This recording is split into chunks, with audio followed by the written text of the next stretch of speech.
আপোনালোকে বাৰু এই ফুলজোপাক ওচৰৰ পৰা দেখিছেনে কেতিয়াবা?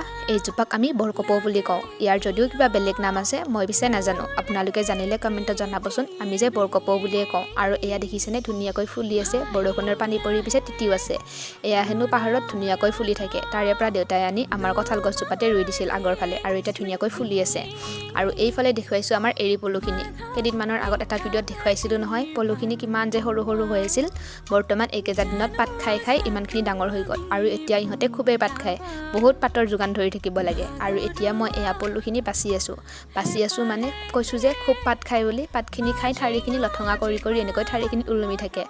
আকৌ সেই ঠাৰিখিনিৰ পৰা পাতত দি থাকিব লাগে, কাৰণ যিহেতু এইটো সময়ত যথেষ্টখিনি পাত খাই থাকে, পাত দিয়েই থাকিব লাগে। সেয়ে এতিয়া মই এনেকৈ পলুখিনি বাচি আছোঁ। খুব মৰমত আলফুলকৈ লাহেকৈ ধৰিব লাগে, কাৰণ বেছি জোৰে ধৰিবও নোৱাৰোঁ। বেছি জোৰে ধৰিলে হয়তো মৰি থাকিব পাৰে। সেয়ে এনেকৈ গুচাই আছোঁ। আজিলৈ ইমানেই।